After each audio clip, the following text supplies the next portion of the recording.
오늘 말씀의 제목은 예배의 대상은 오직 하나님뿐입니다 라는 말씀을 가지고 함께 말씀을 나누고자 합니다. 우리 지난주는 십계명 서문에 대해서 말씀드렸어요. 그럼 문을 열면 안에 들어가잖아요. 대문을 열어야지만 들어갈 수 있다고 그랬죠. 그럼 십계명은 제가 뭐라고 말씀드렸죠? 혹시 기억나시나요? 십계명은 은혜의 언약입니다. 예. 여러분, 우리를 구약에서도 복음이 있다고 제가 말씀드렸어요. 구약에서의 복음이 분명히 있다고 했어요. 그래서 그러면 신약에는 율법이 없냐? 신약에도 율법이 있어요. 그러니까 신구약은 율법과 복음이 절묘하게 결합되어 있어요. 그러니까 우리가 이 십계명을 바라볼 때도 마찬가지예요. 십계명 서문은 나는 너를 애굽 종되었던 애굽에서 이끌어낸 여호와 하나님이라고 말씀하시죠.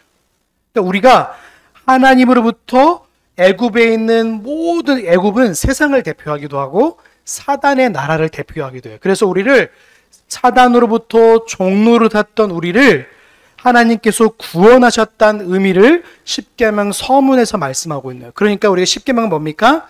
은혜 언약을 내가 구원받은 백성으로서 그 십계명을 지켜나가는 거예요. 그럼 십계명 제가 세 가지 원리가 있다고 말씀드렸죠. 첫 번째 원리가 뭐였다고 말씀드렸죠?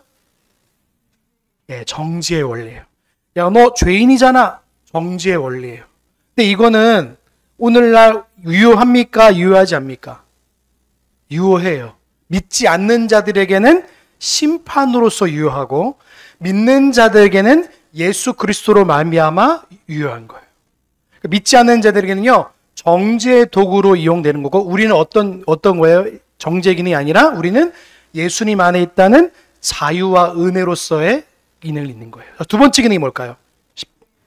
억제의 기능이에요. 그래서 양심으로서 하나님께서 각 십년 가운데에 범죄하지 못하도록 하나님께서 은혜를 내려, 그 억제의 기능이 있어요. 십계명 안에는. 또 세 번째 기능이 뭐냐면 성화의 법으로 주신 거예요. 도덕법으로 주셨어요. 그러니까 오늘날 교회가 십계명을 가르치지 않다 보니까 여러분 처음 들어보셨잖아요. 십계명을 가르치는 교회는 거의 없습니다. 제가 10%라고 말씀드렸는데 10% 정도 있나 모르겠어요. 일반 교회에서는 십계명을 가르치지 않습니다. 왜냐하면 그냥 율법으로 치부하기 때문에 그래요. 예전에 있던 출애굽기 당시에 모세가 받았던 율법이기 때문에 오늘날 우리에게는 아무런 효력이 없다고 가르칩니다. 그러니까 십계명 가르치지 않아요. 그러니까 여러분 어떻게 합니까? 오늘로서 우리가 예수 그리스도를 믿는 자로서 어떤 자의 삶을 살아야 되는지에 대한 것을 우리가 알지 못하는 거예요. 십계명을 배운다는 건 뭐냐면 내가 예수님으로부터 구원받았으니까 나는 예수님께서 구원받은 자의 삶을 살아가는 법으로서 십계명이 존재하는 거예요. 그래서 그거를 도덕법이라고 합니다. 그래서 기독교인의 윤리는 뭐예요? 십계명이에요. 근데 많은 사람들이 십계명을 문화관으로 윤리관으로 교회에서 가르치지 않다 보니까 어떤 오해가 오냐면 십계명은 그냥 단순히 율법 아니야? 그냥 오늘날 지켜도 되는 거 아닌가? 안 지켜도 안 되는 거 아니야? 이런 식으로 하시는 거예요. 그러니까 율법 폐기론자도 위험하고요. 이거를 무시해도 안 되는 거예요. 폐기론자는 거의 무시죠. 그러니까 뭐 다른 교단들은 거의 폐기론으로 가르쳐요. 율법 폐기론. 안 가르칩니다. 근데 우리는 장로교는 전통으로 해서 우리가 종교개혁 508년에 제가 됐다고 오전에 말씀드렸죠. 종교개혁을 하면서 다시 회복시킨 거예요. 그래서 그 비텐베르크 성당에서 못을 박아가면서 마틴 루터가 종교개혁을 하면서 잃어버렸던 로마 카톨릭의 타락하고 부패했던 그 과정들을 다시 원상복구시킨 겁니다. 그래서 무엇이 믿음이고 무엇이 우리에게 은혜이고 무엇이 말씀인지에 대해서 그가 5대의 주장을 말하는 거예요. 우리 오직 하나님 말씀밖에 없다. 오직 우린 예수 그리스도밖에 없다. 오직 우리에게는 이 하나님의 은혜밖에 없다. 오직 우리는 하나님의 영광밖에 없다. 5가지 조항을 해서 그래서 솔라의 싸움으로 했습니다. 그래서 오늘날도 마찬가지예요. 오직의 싸움이 지금도 이어지고 있어요. 하나님 말씀만 있으면 되는데 다른 사람 어떤 거예요? 말씀에 더해야 된다고 생각해요. 뭘 더해야지 교회가, 그러니까 교회에서 뭘 들어오냐면 세상적 시스템을 자꾸 가지고 들어오는 거예요. 교회 안에서 막 레크레이션하고, 제가 물론 그게 나쁘다고 말씀드린 게 아니라 그게 주가 되는 교회가 굉장히 많아요. 교회는 진리의 기둥 터 위에 서 있는 게 교회지, 교회에서 무엇인가 막 뭐 레크레이션하고 뭔가 막 사람의 흥미와 이런 걸 유발시켜가지고 이걸 하면 진짜 교회에서 나타나고 드러낼 걸 가르치지 않으면요, 교회가 레크레이션장이 될 수도 있어요. 아니면 도덕을 가르치는 장소가 될 수 있어요. 여러분, 교회에서 도덕적인 설교가 얼마나 많은지 모릅니다. 그래서 뭘 지키고 해야 된다. 근데 그 지키고 해야 되는 게 기반이 그냥 단순히 내 믿음, 내 어떤 그다음 공로를 자꾸만 강화시키는 것이지, 우리가 어떤 존재임을 알게 되면요, 내가 하나님의 은혜를 받은 자로서 내가 어떤 자의 삶을 살아갈지를 고민하지 않게 되는 거예요. 이렇게 되면. 우리는 예수 그리스도로 말미암아 구원받았기 때문에 구원받은 자의 삶을 살기 위해서 이 십계명이 필요한 거예요. 그래서 대문이 오늘 은혜 언약으로 주셨다면 오늘 1계명을 뭘 말하고 있냐면 우리가 예배의 대상이 누구인지를 분명히 말하고 있어요. 예배의 대상이 누구죠? 삼위 하나님이에요. 삼위 하나님만이 우리의 예배를 받으시기 합당한 분이신 거예요. 그 예배를 함부로 붙여서는 안 되는 거예요. 그래서 우리가 예배를 드릴 때 어떤 예배를 드리냐, 하나님이 기뻐하는 예배에 초점이 가 있지 않으면 어디에 초점이 가 있냐면 오는 사람들에게 초점이 가게 돼 있는 거예요. 그래서 이 사람들이 기뻐할까 저 사람이 기뻐할까 그러면 어떻게 돼요? 복음을 자꾸 잘라 먹는 거예요. 성경에서 분명히 이렇게 말하고 있는데 자꾸 잘라 먹는 거예요. 오전 예배 때 제가 말씀드렸죠? 축복의 말씀만 전했습니까? 저주의 말씀도 전했어요. 그린심산과 에발산에서 축복과 저주를 같이 전했어요? 아니면 저주는 싹 빼고 축복만 전했나요? 축복과 저주를 같이 전했어요. 왜요? 하나님 말씀은 교훈과 책망이 같이 들어있기 때문에 그런 거예요. 예, 같이 있어요. 그래서 오늘 10계명이 말하는 게 뭔지를 한번 살펴보고자 합니다. 여러분 1계명을 다시 한번 같이 한번 읽어볼까요? 시작! 너는 나 외에는, 가장 심각한 도전이죠. 이게 왜냐하면 다른 타종교가 보면 굉장히 오만한 태도를 봅니다. 야, 너네만 신이냐? 이렇게 물어보거든요. 너네만 신이야? 야, 우리 불교도 부처님 있고 우리 알라신도 있고 힌두교 알라신도 있고 많은 신이 있는데 왜 유독 너희 기독교만 왜 유일한 하나님만이 참신이냐 이렇게 말하는 거예요. 근데 이 신관이 흔들려 버리잖아요. 그럼 어떤 일이 벌어지는지 아세요? WCC나 이런 것들을 그냥 허용하는 거예요. 야, 네 신도 맞고 이 신도 맞아. 범신론이란 이 그늘, 이 우산을 넓게 펴게 될 수밖에 없어요. 그럼 범신론은요, 잘 포장된 무신론입니다. 무섭지 않습니까, 여러분? 잘 포장된 무신론이에요. 실제적으로는 하나님이란 사실을, 신이 없다는 사실을요, 이 무신론, 이 범신론에서 말하고 있는 거거든요. 근데 이 첫 번째 계명에 대해서 우리가 분명히 기억하고 우리가 이해하지 않으면요, 하나님이란 존재를 자꾸만 타종교의 신과 평등한 정도의 수준으로 올려놓을 수도 있어요. 그러니까 이스라엘 백성들이 1계명이 흔들리니까 어떻게 되는지 아세요? 가나안 땅에 들어가자마자 그 가나안 땅에 있는 바알과 아세라를 숭배하기 시작해요. 그래서 하나님과 동등된 위치에 놓고 숭배하기 시작합니다. 1계명이 무너지면요, 절대라는 말이 없습니다. 우리는 절대 신론이 있거든요. 하나님이라는 분명한 신이 있기 때문에 그분만 의지하는 것이지 다른 것을 신이라 부르잖아요. 그래서 1계명이 말하는 게 뭐냐면 하나님 외에는 가짜 신이다라는 거예요. 이게 분명히 있으셔야 됩니다. 근데 우리는 다른 종교에서 말하면 아, 너희 신도 우리는 하나님만이 유일한 하나님이심을 말하는 게 1계명이 말해요. 그래서 배타적인 성격을 가질 수밖에 없어요. 그래서 타종교가 말씀은요, 독선적으로 보일 수밖에 없는 거예요. 이것이 진리의 문제이기 때문에 그래요. 기독교만이 진짜고 타종교는 전부 거짓이고 잘못된 것이라고 말할 수밖에 없는 거예요. 그러니까 공격을 받는 거예요. 그래서 오늘날 1계명이 굉장히 도전을 받고 있죠. 기독교가 도전을 굉장히 받아요. 여러분, 코로나 시기를 겪어보면서 우리가 1계명의 도전을 많이 받았죠. 야, 우리가 하나님이라는 사실을 우리가 봤는데 한국 교회가 지금 몇 년 되는지 아십니까? 140년이 됐어요. 오래됐죠? 그래서 여러분, 동인천에 가면 내리교회라는 교회가 있어요. 그거는 100년이 넘는 교회입니다. 그래서 처음 우리가 이제 제물포항에 무역선이 들어오면서 처음으로, 거의 처음이죠. 거기서 기독교 100년이 되는 내리교회. 내리교회가 보시면 제가 이제 숙제 때문에 가서 그 박물관이 있어요. 이거 지금 오시면. 그래서 어떤 역사를 가져오니 100년이 역사가 쉬운 역사가 아닙니다. 근데 그 100년, 140년의 기독교 역사 가운데에 많은 전염병이 있었어. 근데 심의 수준이 높지 않다 보니까 이것이 정부가 이것을 개입하냐 마냐에 따라서 굉장히 막 혼란을 겪었잖아요. 그렇죠? 근데 종교로서 이거를 우리 종교의 자유를 국가가 지켜줘야 되는데 국가가 이걸 막아줬단 말이죠.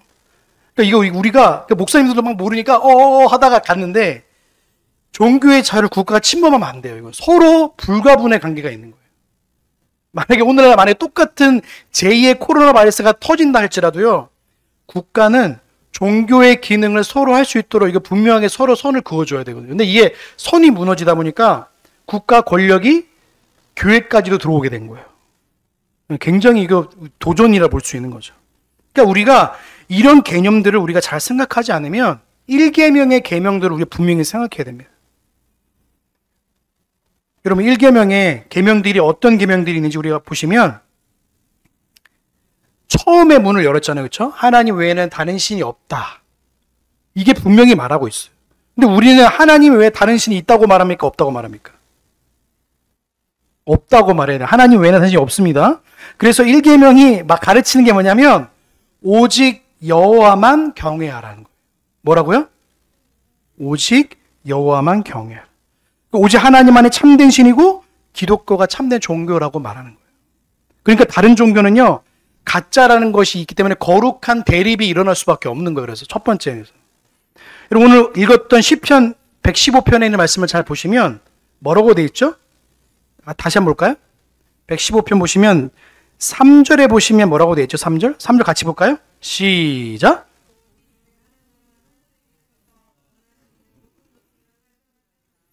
하늘에 계셨단 말이 뭐냐면 이것이 그 사도신경에 있는 내용입니다. 사도신경에. 하늘에 계셨단 말이 뭐냐면 하나님의 모든 것에 창조주시며 통치자이심을 말하는 거예요. 여러분 우리의 믿음이 뭐라고 하면 제가 뭐라고 말씀드렸죠? 여러분의 믿음이 뭡니까? 하면 뭐라고 말씀드려야 되겠어요? 그럼 사도신경이라 말씀해요. 나의 믿음은 사도신경입니다. 그럼 여러분 어떻게 기도하실래요? 뭐라고 말씀하시겠어요? 주기도문입니다. 우리의 모범의 기준과 믿음의 기준과 기도의 기준이 나와 있어요. 그래서 우리의 믿음은 사도신경이고 우리의 기도가 주기도문이고 그럼 우리의 삶이 뭡니까? 10계명이에요.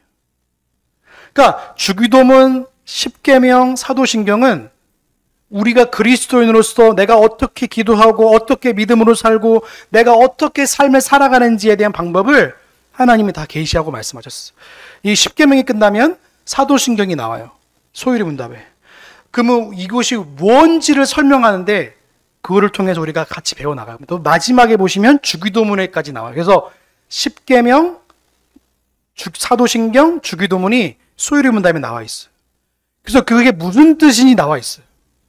근데 사도신경은 그냥 우리가 예배할 때 그냥 웅웅으로 하는 암송이 아니라 하나님 앞에 내가 교회 앞에서 나는 이러한 믿음을 가지고 살아갑니다는 사실을 고백하는 거예요. 그러면 주기도문이 뭡니까? 나는 이렇게 기도하고 있습니다. 그럼 10계명이 뭡니까? 우리가 매 주일마다 2주마다 한 번씩 성찬을 하니까 매주마다 2주에 한 번씩 뭘 말하고 있죠? 10계명이요. 난 이런 삶을 살겠습니다라는 고백하는 거예요. 하나님 앞에서. 그러니까 이런 기준들이 우리한테 분명히 서 있으면요.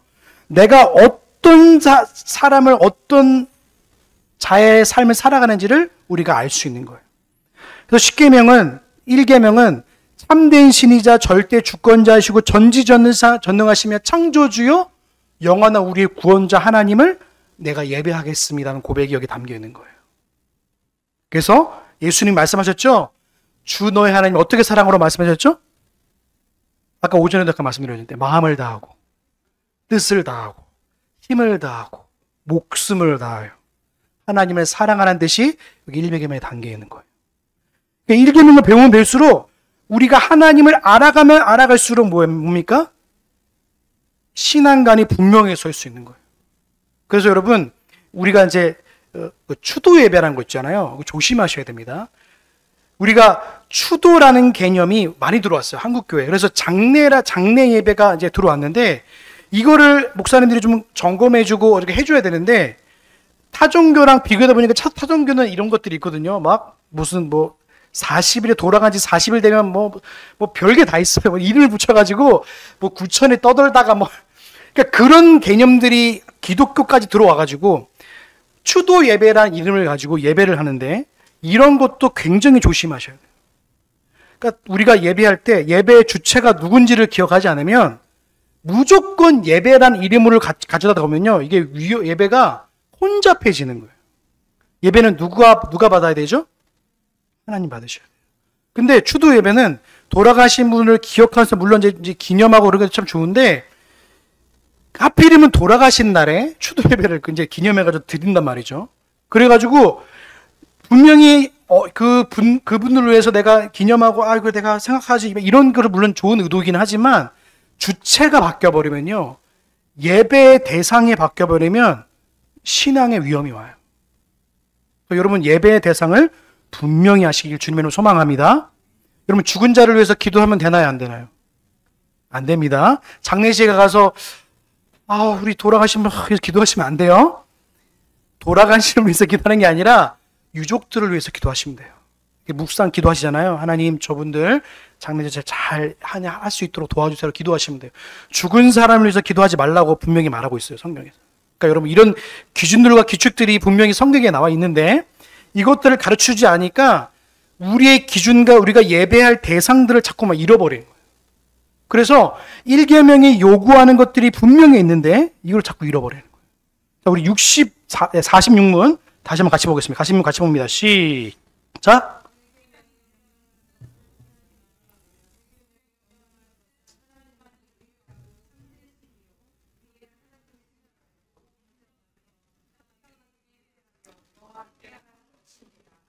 보시오. 자, 보시면 1계명이 명령하는 게 뭐라고 말하고 있죠? 하나님만 유일한 참신이고 우리의 하나님이심을 알고 인정하며 합당하게 예배하며 영화롭게 뭐냐면 영광을 돌려드리라 이런 뜻이에요. 그러니까 우리가 1계명이 요구하는 게 뭐냐면 알고가 중요해요. 알고. 보시면 동사가 있죠? 알고. 하나님을 아는 것이 1계명의 중요한 거예요. 그러면 하나님을 어떻게 알아야 될까요? 말씀과 교리라는 두 기둥을 주셨어요. 근데 한국 교회가 교리를 버렸어요. 거의 버리다시피 했어요. 그렇죠? 교리를 그냥 성도들 그냥 한 챕터 정도, 교육 정도로 생각하지 이게 예배 순서로 들어오지 못하게 아예 저 변두리로 끌어내버렸어요. 왜 그럴까요? 교리가 말하는 것을 난 따르지 않겠다는 것을 반증하는 거예요. 그러면 진짜 위험한 일들이 일어나겠죠? 이 교리는요, 신앙의 데이터베이스예요. 500년 이상의 신앙의 데이터베이스가 있는데 이 데이터베이스를 나는 쓰지 않겠다는 말과 똑같은 거예요. 그러면 어떻게 되냐면 그 교회가 목사가 생각하는 대로 믿음을 가르치고 목사가 생각하는 대로 기도를 가르칠 수밖에 없는 거예요. 그러면 어떤 일이 벌어지냐면 이 목사님이 말하는 기도와 저 목사님이 말하는 기도가 다르는 거예요. 보편적 교회는요, 이 목사님이 말하는 기도나 저 목사님 말하는 기도가 똑같아야 돼요. 맞습니까? 근데 이게 기준이 가르치는 목사님마다 다른다는 건 뭐냐면 그 목사님이 가지고 있는 철학의 기준에 따라 성경이 해석되어지고 교리가 해석되는 건 똑같은 말이에요. 그러면 교회가 나중에 그러면 어떻게 되냐면 다음 사람 목사님이 왔어요. 그러면 싸움이 나는 거예요. 왜요? 그 목사님이 말한 기도랑 이 목사님 말한 기도가 다르기 때문에 그런 거예요. 이 목사님 말한 믿음과 이 목사님 말한 믿음이 다르기 때문에 싸움이 나는 거예요. 그래서 보편적 교회는 누가 와도 똑같은 것을 말하기 때문에 싸우지 않아요. 신앙이 전수되는 거예요. 그래서 우리 분명히 기억하십시오. 교리는 우리 신앙의 틀이에요. 틀. 말씀과 교리가 틀이란 말이죠. 이 틀을 깨부리면 개인적인 신앙과 한 개인 목회자의 생각으로 그 교회를 운영할 수밖에 없는 거예요. 그래서 제가 교리를 강조한 이유는 뭐냐면 이거를 말씀을 배우고 교리를 가르치지 않으면 우리가 생각하는 대로 예배하고 우리가 생각하는 대로 하나님을 알아가고, 그러니까 담임 목사님이 생각한 수준으로 하나님을 말하니까 그 수준으로 성도들이 하나님을 바라보는 거예요. 하나님 인식 수준이 뭐라고 되면 정말 유치하게 하나님 아는 사람들은요, 유치하게 하나님을 알아볼 수밖에 없는 거예요. 그러면 성경은요, 하나님이 어떤 분이냐요? 하나님을 알으라고 했어요. 평생을 가도 하나님을 알 수 있을까요? 없을까요? 몰라요. 저도 몰라요. 하나님을 만약에 안다고 하는 사람은요, 세상에서 제일 교만한 사람입니다. 제가 담대히 말할 수 있어요. 그 조심해야 되는 거예요. 하나님을 평생 가도 몰라요. 하나님은요, 자기를 보여준 것만큼 우리가 알 수 있는 거예요. 계시해 주신 것만큼. 그러니까 하나님이 말씀하신 것만큼 아니까 우리는 어떻게 해요? 말씀하신 건대로 우리가 멈추고 말씀하지 않는 것에는 우리가 알지 않는 거예요. 호기심을 갖지 않는 거예요. 그래서. 그러니까 우리가 하나님이 어떤 분인지 알고, 두 번째는 뭐냐면 하나님을 인정하는 거예요. 따라해 볼까요? 범사에 하나님을 인정하자. 범사 뭐예요? 모든 일에 하나님을 인정하는 거예요. 모든 일에 하나님이 함께 하심을 내가 인정하는 거예요. 그래서 제가 매번 기도하지만 그것이 환난이든 그것이 어떤 일인지 하나님을 인정하는 거예요. 감사하는 거예요. 왜요? 모든 것은 하나님으로 시작하고 하나님으로 말미암고 하나님으로 맞춰지기 때문에 그래요. 이 순서가 기억하지 않으면 하나님을 인정하지 않는 거예요. 자, 세 번째 뭡니까? 하나님을 합당하게 예배하는 거예요. 합당하게. 하나님을 합당하게 예배하고 영화롭게 하는 거예요. 여러분, 예배는요, 규정적 원리로 드리는 게 예배인 줄로 믿습니다. 예배는 말씀하신 대로 예배하는 거예요. 말씀에서 벗어나면 어떻게 될까요? 예배가 이방 종교의 예배와 비슷해집니다. 이방 종교 혹시 예배 본 적 있으세요? 저는 성경에서 많이 봐요. 여러분, 엘리야가 850명의 선지자와 대결할 때 있잖아요. 이방 종교의 예배는요, 예배란 이름 안에 쾌락이 있어요. 인간의 즐거움이 있단 말이에요. 흥분하게 만들어요. 그래서 보시면 알겠지만 이 바알과 아세라 예배를 보시면 이방 신들이 예배하면요, 남자와 여자가 교합합니다. 성관계를 맺어요. 그래서 우리가 애들이 말을 더 깊이 못하겠는데, 거기서 쾌락과 거기서 극한의 기쁨을 맛보는 거예요. 그러면 사람들이 거기에 중독돼 버립니다. 하나님은 그래서 이방신의 예배를요, 극히 싫어하셨어요. 아예 저주한다고 말씀하세요. 그래서 그 이방신의 예배를 절대 따라가지 말라고 누누하게 여호수아와 이스라엘 백성들에게 말을 하는 거예요. 여러분, 오늘날 예배가 어떻죠? 제가 너무 깜짝 놀란 게 뭐냐면, 그 청소년부 수련회 예배를 봤는데 거의 클럽입니다. 여러분, 클럽 아시죠? 앞에 애들 춤추고 막 소리 지르고 난리가 나잖아요. 저 긁어보면서 바알의 예배가 떠올랐어요. 죄송한 말이지만. 하나님은 우리의 영광 받으신 예배이기 때문에 그 예배 또한 하나님이 원하시는 예배를 드려야 돼요. 그래서 우리가 예배 순서와 그 예배가 어떤 예배인지를 우리가 생각한다면요, 경건과 거룩함과 경외함으로 예배 드리는 거예요. 근데 이게 사라져버리면 인간의 쾌락을 향해서 예배가 돌진해 나갈 수밖에 없는 거예요. 오늘날 예배는요, 쾌락 중심의 기쁨이라는 포장을 가지고 쾌락을 향해 가고 있어요. 사람을 즐겁게 하는 예배가 있습니다. 여러분, 우리의 예배는요, 오늘 1계명에서 말하는 것처럼 하나님께 합당한 예배를 드리는 거예요. 그래서 합당한 예배, 하나님이 기뻐하시는 예배, 하나님이 원하시는 예배, 하나님이 기뻐하는 예배를 우리가 드리고자 하기 위해서 순서에 보시면 알겠지만 시편 찬송도 그래서 시편 찬송을 부르는 거예요. 그러니까 우리가 이런 점들을 기억하셔야 됩니다. 그리고 맨 마지막에 보시면 뭐라고 되어 있죠? 영화롭게 하는 거예요. 영화롭게 하는 말은 뭡니까? 하나님 앞에 영광이 되게 하는 거예요. 다른 말로 말하면 하나님이 영광이 되지 않는 것은 내가 그걸 바라보지 않는 것과 똑같은 거예요. 다음 주는 1계명이 금하는 것이 무엇입니까에 대해서 나눌 거거든요. 1계명에서 하지 말라는 거. 또 오늘은 하라는 거잖아요. 그럼 여러분, 성경을 사랑하시길 주님 소망합니다. 성경 사랑하는 게 1계명 사랑하는 거예요. 내가 성경 공부하는 것 1계명 사랑하는 거예요. 주의를 거룩히 지키는 것 1계명을 사랑하는 거예요. 그러니까 1계명과 1계명이 무너지면 신앙 전체가 흔들리는 거예요. 그래서 우리가 하나님을 어떤 분인지를 알아가면요, 하나님을 영화롭게 예배할 수 있는 거예요. 하나님을 모르면 방종이 예배할 수밖에 없는 거예요. 여러분, 하나님을 날마다 알아가는 저와 여러분 되시길 주님의 이름으로 소망합니다. 그래서 여러분, 제나베기름다 141분이 이렇게 말하면, 제가 읽어드릴게요. 오직 하나님께만 있는 고유한 영광이란 무엇입니까? 오직 하나님만을 경배하며 그분에게만 간구하고 그리고 그분만을 신뢰하는 것입니다. 또 하나님의 존귀와 위엄에 돌려드려야 할 모든 것들입니다. 이렇게 말하고 있어요. 그러니까 우리가 사나 죽으나 하나님의 영광을 위해 살아가는 거예요. 1계명이 요구하는 것, 하나님이 어떤 분인지를 끊임없이 알아가야 되는 것 줄로 믿습니다. 그래서 여러분, 말씀을 통해 하나님을 알아가시고 개인적으로 성경을 꾸준하게 읽으시기 바랍니다. 하나님을 알아가는 방법이 따라요. 1계명을 사랑한다면 하나님이 어떤 분인지 꾸준하게 알아가세요. 하나님을 알아가면 여러분의 믿음은요, 자연스럽게 성장하게 돼요. 하나님을 알지 못하면 우리 믿음은요, 자꾸 흔들리는 거예요. 하나님을 알지 못하면. 하나님을 알면 내가 어떤 존재인지 알 수 있어요. 하나님을 알아가면 내가 어떻게 구원받은 자인지를 알 수 있어요. 근데 하나님을 모르면 어떻게 되냐면 나에게만 집중하게 해요.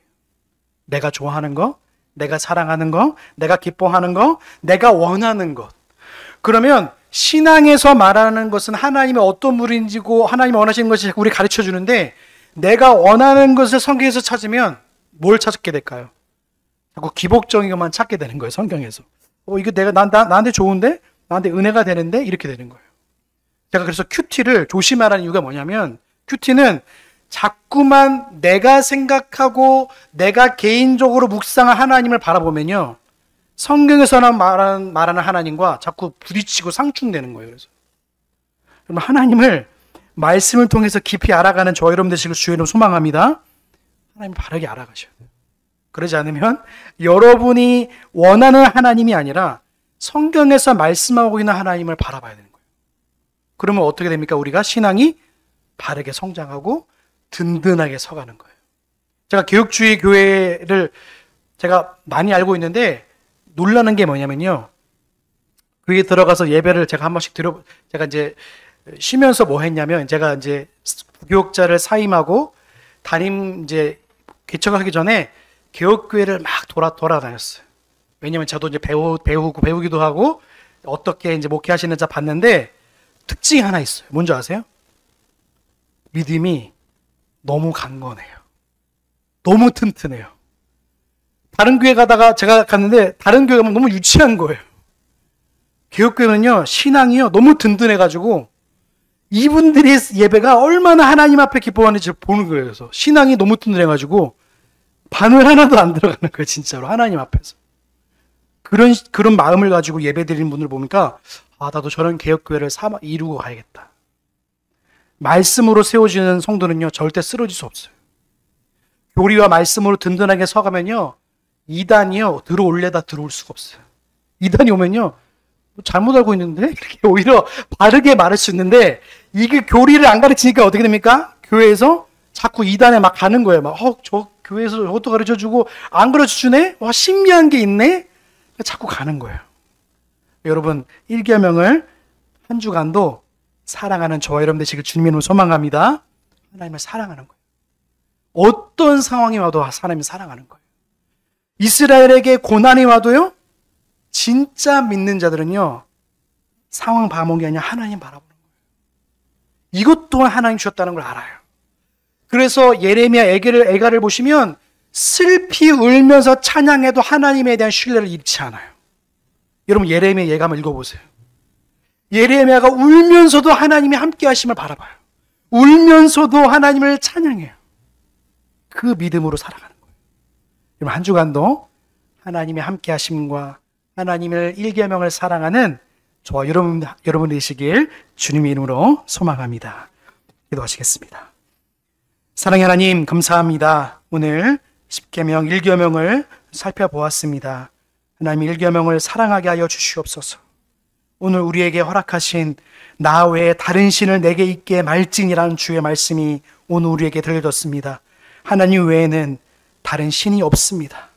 하나님만의 참신이시고 유일하시며 우리의 구원자이시며 우리의 창조자인 줄로 믿습니다. 그렇게 오늘도 우리의 삶을 주관하시고 우리의 삶을 다스려 가르치신 줄로 믿습니다. 이 신간을 꼭 가지게 하여 주셔서 상황에서 흔들리는 자가 아니라 상황을 인도하시는 하나님을 바라보며 한 주간도 믿음으로 살아갈 수 있도록 은혜를 더하여 주시옵소서. 감사 영광 올려드리오며 우리의 구원의 소망 되신 예수님의 이름으로 감사하며 기도하옵나이다.